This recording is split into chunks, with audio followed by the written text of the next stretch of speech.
waktu Gestapo atau menjelang Gestapo, ada 3 kekuatan politik di Indonesia. Bung Karno himself, powerful, PKI, dan tentara. Lah setelah terjadi Gestapo, PKI tersingkirkan. Bung Karno itu banyak didukung oleh PKI lewat doktrin Nasakom.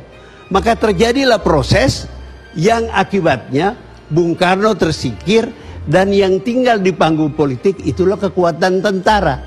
Pak Harto itu selain Panglima Angkatan Darat juga ketua partai tentara. Ketua partai tentara pertama namanya Jenderal Sudirman, tapi belum terorganisasi. Ketua partai tentara kedua itu namanya Nasution. Yang ketiga namanya Yani. Yang keempat namanya Soeharto. Bertahan 30 tahun. Tidak ada kongres partai tentara yang mengganti ketua. Oke, Pak Harto bertahan sampai dilengsarkan. Jadi sebenarnya bukan kudeta merangkak. Ya kita bisa beda pendapat. Sebab itu power struggle. Itu adalah akibat Bung Karno menciptakan dui fungsi. Ini saja banyak orang nggak mengerti. Kalau saya menanya mahasiswa saya mengajar di Unhan, Sesko TNI dan Sekolah Tinggi Ilmu Kepolisian. Kalau saya tanya, siapa yang menciptakan dui fungsi? Pak Nas. Salah. Pak Nas itu jalan tengah. Tidak memberi peranan politik kepada tentara. Yang memberi peranan politik kepada tentara, melegalkan peranan politik kepada tentara, itu Bung Karno. Dengan menjadikan tentara salah satu kekuatan Golkar. Di situ tentara menjadi kekuatan politik legal.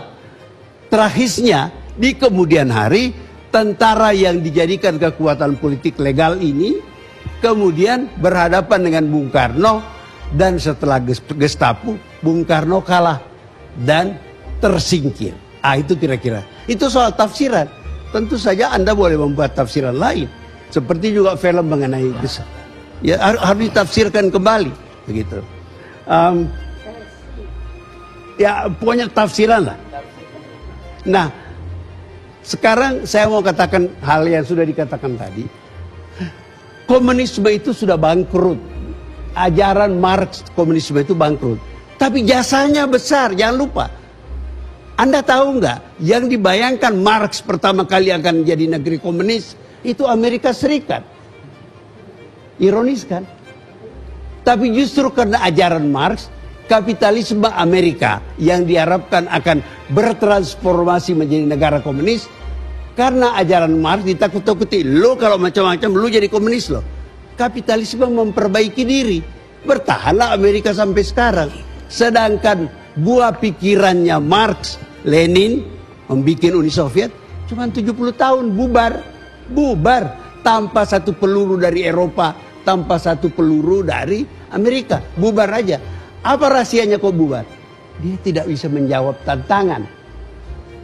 Satu ideologi, satu sistem politik, kalau tidak bisa menjawab tantangan yang dihadapinya, dia akan bubar.